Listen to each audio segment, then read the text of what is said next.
दोस्तों, गाय की सेवा करने से, गाय को रोटी खिलाने से क्या फल मिलता है? गाय के किस अंग को स्पर्श करने से रोग नष्ट होते हैं? गाय को नमस्कार करने से क्या फल मिलता है? इसके मनुष्य को कितने फायदे मिलते हैं? आज इस प्राचीन महान कथा के माध्यम से हम आपको बताते हैं। तो चलिए, बिना देरी किए आपको सुनाते हैं गौमाता की यह महान कथा। दोस्तों, एक बार देवर्षि नारद भगवान श्री कृष्ण से मिलने के लिए द्वारका नगरी में पधारते हैं। भगवान श्री कृष्ण के पास आकर नारद जी उन्हें प्रणाम करते हैं। देवर्षि नारद को देखकर भगवान श्री कृष्ण प्रसन्न हो जाते हैं और पूछने लगते हैं, हे देवर्षि, आपका द्वारका में स्वागत है। आज किस प्रयोजन से द्वारका में आने का आपने निर्णय लिया? देवर्षि नारद हर्ष के साथ कहने लगते हैं, हे प्रभु, आप तो सब कुछ जानते हैं, फिर भी इस दास से पूछ रहे हैं। भला आपसे कोई बात छिपी हुई है? मेरे मन में क्या प्रश्न है, आपको भली भांति पता है। भगवान श्री कृष्ण कहते हैं, हे देवर्षि, मैं आपकी द्विधा को जानता हूं और यह भी जानता हूं कि आप समस्त मनुष्य जाति के कल्याण के लिए ही आज यहां पर पधारे हैं। आप निसंकोच होकर पूछे, आपके मन में जो भी प्रश्न हो। फिर देवर्षि कहने लगते हैं, हे प्रभु, यदि आप चाहते हैं तो मैं आपसे एक प्रश्न पूछने की चेष्टा करता हूं। प्रभु, मैं आज पृथ्वीलोक का भ्रमण कर रहा था तो मैंने बड़ा ही विचित्र दृश्य देखा।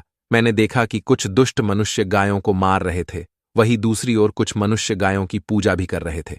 तो प्रभु, यह दृश्य देखकर मुझे बड़ी व्यथा हुई। मनुष्य खुद के स्वार्थ के लिए निष्पाप पशुओं पर अत्याचार क्यों करता है? हे प्रभु, मेरे मन में यह जानने की जिज्ञासा हो रही है कि जो मनुष्य गाय की सेवा करता है, उसकी पूजा करता है, उसे क्या फल मिलता है, और जो पापी गायों पर अत्याचार करता है, उन्हें कौन सा दंड मिलता है। इस प्रकार से नारद जी द्वारा पूछे जाने पर भगवान श्री कृष्ण मुस्कुराते हुए कहने लगते हैं, हे देवर्षि, आपने बहुत ही उत्तम प्रश्न किया है।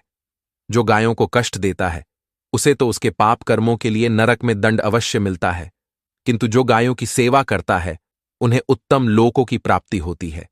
गायों की सेवा करने से पृथ्वी लोक पर और परलोक में मनुष्य को कौन सा फल मिलता है, मैं आपको इस कथा के माध्यम से समझाता हूं। हे देवर्षि, आप इस कथा को ध्यान से पूरा जरूर सुने। इस कथा को जो भी मनुष्य सुनता है और इसका प्रचार करता है, उसके समस्त पाप नष्ट हो जाते हैं, उसे धन धान्य की प्राप्ति होती है और मृत्यु के बाद वह मेरे धाम गोलोक में जाता है। देवर्षि कहने लगते हैं, हे प्रभु, यह मेरे सौभाग्य है कि आपके मुख से मुझे यह कथा सुनने को मिल रही है। मैं इस कथा को ध्यान से पूरा सुनूंगा और इसका प्रचार मनुष्यों में करूंगा। भगवान श्री कृष्ण कहते हैं, हे देवर्षि, प्राचीन काल की बात है। पृथ्वीलोक पर वैवस्वत मनु के वंश में एक दिलीप नाम के राजा हो गए हैं। महाराज दिलीप धर्म का पालन करने वाले, गुणवान, चरित्रवान तथा महापराक्रमी थे। उन्होंने धर्मपूर्वक पृथ्वी का पालन किया और अपनी प्रजा को सदैव ही प्रसन्न रखा। उनकी प्रजा सदैव उनसे संतुष्ट रहती थी।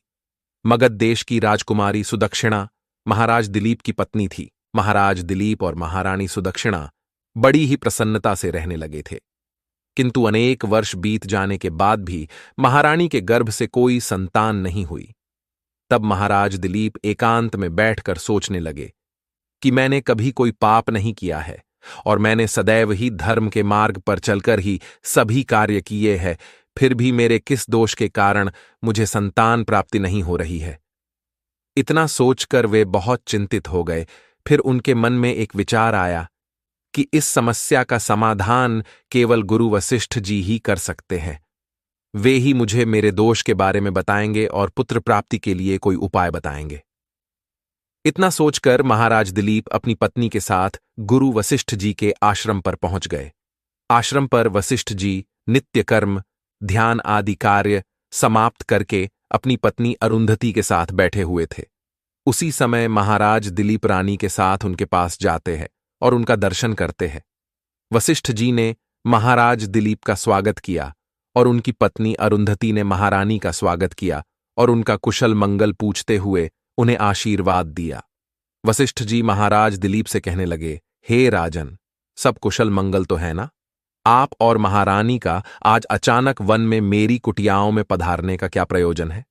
किस कारण से एक महान सम्राट को अपना राजपाट छोड़कर इस वन में आना पड़ा? इक्ष्वाकुकुल के सभी राजा महाराज पुत्र उत्पन्न करके उन्हें अपना राज्य सौंपकर तपस्या करने के लिए वन में आते हैं। किंतु आप अभी भी जवान हैं। आपने अभी अभी राज्य का कार्यभार संभाला है। आपने अभी तक पुत्र भी उत्पन्न नहीं किया है। फिर आप ऐसे अपना राजपाट छोड़कर वन में क्यों चले आ गए? ये आप जैसे महान सम्राट को शोभा नहीं देता है। फिर महाराज दिलीप कहते हैं, हे महर्षि, मैं आपके यहां पर तपस्या करने के लिए नहीं आया हूं। गुरुदेव, मैं आपके पास सहायता मांगने के उद्देश्य से आया हूं। कृपया आप मेरी सहायता कीजिए, मैं बहुत दुख में हूं। फिर महर्षि अगस्त्य कहते हैं, हे राजन, आपके जैसे महान सम्राट को भला किस बात की सहायता चाहिए? आप तो स्वयं सभी की रक्षा एवं सहायता करने में सक्षम हैं। महाराज दिलीप कहते हैं, हे गुरुदेव, मैं आपके पास यह जानने के लिए आया हूं कि किस दोष के कारण मुझे अभी तक पुत्र की प्राप्ति नहीं हुई है। कृपया आप अपनी दिव्य शक्ति से जानकर मुझे मेरा दोष बताइए और उस दोष के निवारण के लिए उपाय भी अवश्य बताइए। पुत्र के बिना मेरा जीवन व्यर्थ हो जाएगा, मुझे मुक्ति नहीं मिलेगी। तब महर्षि अगस्त्य कहते हैं, हे राजन, ये तो आश्चर्य की बात है, मैं अवश्य आपकी सहायता करूंगा। फिर महर्षि अगस्त्य अपनी दिव्य दृष्टि से महाराज के भूतकाल को देखने लगते हैं, तो उन्हें राजा की एक भूल के बारे में पता चलता है। महर्षि अगस्त्य महाराज से कहते हैं, हे राजन, आपसे एक बड़ी भूल हुई है जिसका आपको ज्ञान नहीं है। जब आप इंद्रलोक में देवराज से मिलकर लौट रहे थे, तभी मार्ग में एक कल्प वृक्ष के नीचे खड़ी गाय और उसके बछड़े को आपने दुर्लक्ष्य कर दिया था। वह गाय और उसका बछड़ा अत्यंत भूखे और कष्ट में थे। आपने उस कामधेनु गाय को ना भोजन कराया और ना ही उसे नमस्कार किया। उस गाय ने आपसे सहायता भी मांगी, किंतु आप अपनी प्रसन्नता में खोए हुए थे और आपको उस गाय की पुकार भी सुनाई नहीं दी। आपकी कृतज्ञता को देखकर वह गाय अत्यंत दुखी हुई और उसने आपको श्राप दे दिया है। हे राजन, जो मनुष्य गाय को कष्ट में देखकर उसकी सहायता नहीं करता, भूखी गौ माता को भोजन नहीं कराता, उसे तो महापाप लगता है और उसी गाय के श्राप के कारण आपकी कोई संतान नहीं है। इस प्रकार से महर्षि अगस्त्य ने महाराज दिलीप को उनके दोष के बारे में बता दिया, जिसे सुनकर महाराज बहुत दुखी हुए और पश्चाताप करते हुए कहने लगे, हाय, ये मैंने क्या कर दिया? मुझ पर धिक्कार है। मेरी ही मूर्खता के कारण एक गाय को और उसके कोमल बछड़े को इतना दुख सहन करना पड़ा। मुझे तो अब राजा बने रहने का भी अधिकार नहीं है। महाराज महर्षि अगस्त्य से कहते हैं, हे गुरुदेव, मैं अपनी इस भूल को सुधारना चाहता हूं। कृपया आप ही मुझे कोई उपाय बताइए जिससे मैं इस घोर पाप से मुक्ति पा सकूं। मेरा अपराध क्षमा के योग्य नहीं है, किंतु फिर भी मैं प्रायश्चित करना चाहता हूं। फिर महर्षि अगस्त्य कहने लगते हैं, हे राजन, आप दुखी ना हो, इस दोष से मुक्ति का उपाय अवश्य है। आप मेरे आश्रम की नंदिनी नाम की गाय की सेवा करो। वह उसी कामधेनु गाय की पुत्री है जिसकी आपने सहायता नहीं की थी। अपनी पत्नी के साथ मिलकर तुम उस गाय की सेवा करो, उसकी आराधना करो, वह तुम्हें अवश्य पुत्र प्रदान करेगी। तभी वह नंदिनी गाय बाहर से उस आश्रम में प्रवेश करती है। उस गाय को आता देखकर महर्षि अगस्त्य बोले, हे राजन, देखिए, केवल स्मरण करने मात्र से ही कल्याण करने वाली यह नंदिनी गाय स्वयं चलकर आई है। आप भाग्यशाली हैं, यह गाय निश्चित ही आपके दुख दूर करेगी। आप वन में इस नंदिनी गाय के पीछे पीछे चलकर इसकी सेवा करो, जंगल में रहने वाले हिंस्र पशुओं से इसकी रक्षा करो और आश्रम में लौट आने पर रानी सुदक्षिणा इस गाय की सेवा करे। इससे प्रसन्न होकर यह गाय तुम्हें निश्चित ही पुत्र प्रदान करेगी। फिर महाराज दिलीप ने ऐसा ही करने का वचन दिया और फिर दूसरे दिन सुबह महारानी ने गाय की पूजा की और महाराज उस गाय को चराने के लिए वन में लेकर गए। जब वह गाय चलने लगती तो महाराज उसके पीछे पीछे चलते, इधर उधर से हरी हरी घास लाकर उस गाय को खिलाने लगते। जब वह गाय किसी वृक्ष के नीचे बैठती तो महाराज भी उसके साथ बैठकर विश्राम करते। महाराज उस गाय के शरीर से डांस और मच्छरों को हटाते और अपने हाथों से उसके मस्तक को सहलाते। इस प्रकार से महाराज उस गाय की सेवा में लगे रहे। जब शाम हुई तो महाराज उस गाय के साथ आश्रम में लौट आए। आश्रम में पहुंचते ही उस गाय ने अपने खुरों से महाराज पर धूल उड़ाई, जिससे महाराज का शरीर पवित्र हो गया और उसके सभी पाप नष्ट हो गए। फिर महारानी सुदक्षिणा ने आगे आकर नंदिनी की अगवानी की और विधिपूर्वक उस गाय का पूजन किया तथा बारंबार उसके चरणों में मस्तक झुकाया। फिर उस गाय की प्रदक्षिणा करके हाथ जोड़कर वह उसके आगे खड़ी हो गई। फिर उस गाय ने उस रानी की पूजा को स्वीकार किया और रानी पर अपनी दृष्टि डालकर उसके सभी दोष समाप्त कर दिए। गाय की दृष्टि पड़ते ही रानी अत्यंत पवित्र हो गई। इस प्रकार से महाराज दिलीप को उस नंदिनी गाय की सेवा करते हुए 20 दिन बीत गए। फिर 21वें दिन महाराज जब गाय को लेकर वन चले गए तो वह गाय चरते चरते हिमालय पर्वत पर चली गई और महाराज भी उसके पीछे पीछे चले गए। वहां उस पर्वत पर खड़े होकर महाराज उस हिमालय पर्वत की सुंदरता को निहार रहे थे। इतने में ही एक शेर ने आकर उस नंदिनी गाय को बलपूर्वक दबोच लिया। राजा को उस शेर के आने की आहट तक नहीं हुई। उस शेर के चंगुल में फंसी नंदिनी ने दयनीय स्वर से बड़े जोर से चीत्कार किया, हे महाराज मेरी रक्षा करो, हे महाराज मेरी रक्षा करो। जैसे ही महाराज ने उस गाय की पुकार सुनी तो उन्होंने देखा कि एक भयंकर शेर ने उस गाय को दबोच लिया है और उस गाय की आंखों से आंसुओं की धारा बह रही है, जिसे देखकर महाराज व्यथित हो उठे और उन्होंने तुरंत ही अपना बाण निकाला और धनुष की डोरी पर रखा और उस शेर को मारने के लिए प्रत्यंचा खिंची। उसी समय उस शेर ने महाराज की तरफ देखा। उस शेर की दृष्टि पड़ते ही महाराज का शरीर स्तब्ध हो गया, उनकी शक्ति क्षीण हो गई, उनका सारा बल नष्ट हो गया। अब उनके अंदर उस बाण को छोड़ने की भी शक्ति नहीं रही। फिर वह शेर उस महाराज से बोलने लगा, हे राजन, मेरे ऊपर प्रहार करना तुम्हारे बस की बात नहीं है, क्योंकि भगवान शिव मेरी ही पीठ पर पैर रखकर नंदी पर बैठते हैं। इसीलिए तुम मुझे मारने की चेष्टा मत करो और यहां से लौट जाओ। विधाता ने इस गाय को आज मेरा ग्रास नियुक्त किया है, इसीलिए तुम इसमें दखल मत दो। मैं जानता हूं तुम सूर्यवंश में जन्मे हुए राजा दिलीप हो। इस हिमालय पर्वत पर भगवान शिव की बड़ी माया फैली हुई है, इसीलिए तुम तुरंत ही यहां से निकल जाओ। फिर महाराज बोलने लगे, हे मृगराज, कृपया आप इस गाय को न मारे। यह महर्षि वशिष्ठ जी की संपूर्ण मनोरथों को पूर्ण करने वाली नंदिनी गाय है। इसकी हत्या करने पर तुम्हें महापाप लगेगा। गुरुदेव ने मुझे इस गाय की रक्षा और सेवा करने का आदेश दिया है। इस गाय का एक बछड़ा भी है जो घर पर इसकी राह देख रहा है। मैं इस गाय को मरने के लिए छोड़कर नहीं जा सकता।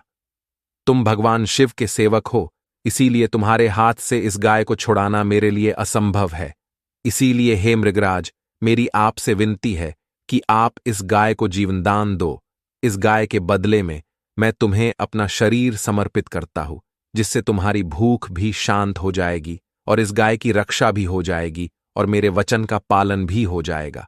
साथ ही गौ रक्षा के लिए प्राण त्यागने से मुझे उत्तम गति की प्राप्ति होगी। इतना कहकर महाराज उस शेर के सामने हाथ जोड़कर बैठ गए और आंखें बंद की।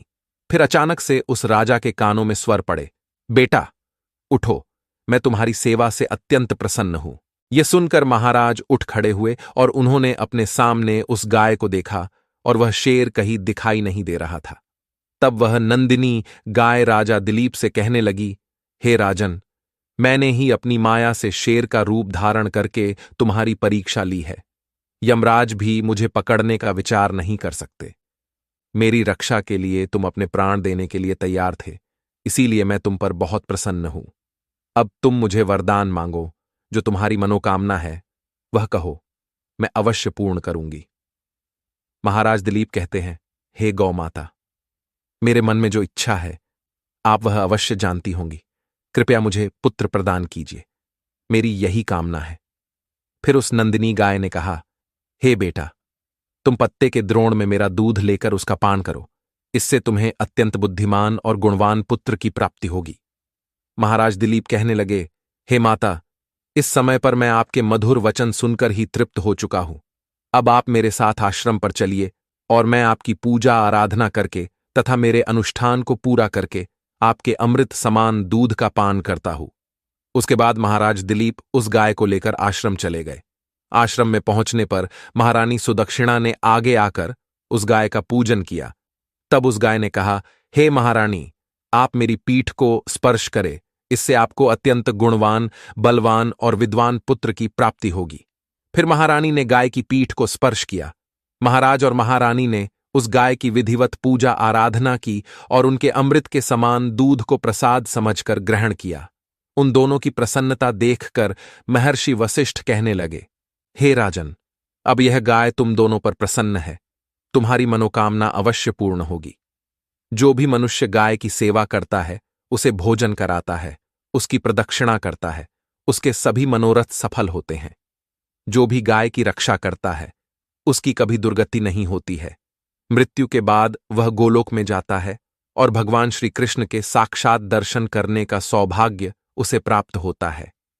जो श्रद्धापूर्वक गाय का दूध पीता है, वह सभी रोगों से दूर रहता है। जो गाय की पीठ पर जो कुबड़ होता है, उसे स्पर्श कर लेता है, उसके सभी दोष और पाप नष्ट हो जाते हैं। जो गाय का दान करता है, वह वैतरणी नदी को गाय की पूंछ पकड़कर पार कर लेता है। जो स्त्री रोज गाय को रोटी खिलाती है, वह सौभाग्यशाली बन जाती है। गाय समस्त पापों का नाश करने वाली और सभी मनोरथों को पूर्ण करने वाली है। अतः सदैव इसका रक्षण, पूजन तथा इसे भोजन कराना चाहिए। इतना करने से ही मनुष्य सभी ऐश्वर्यों को प्राप्त कर लेता है, उसकी दरिद्रता समाप्त हो जाती है। फिर भगवान श्री कृष्ण कहते हैं, हे देवर्षि, इस प्रकार से महाराज दिलीप द्वारा गाय की सेवा करने से उन्हें एक पुत्र की प्राप्ति हुई, जिसका नाम रघु रखा गया, जिसके नाम से इस पृथ्वी पर सूर्यवंश की ख्याति हुई और बाद में उसका वंश रघु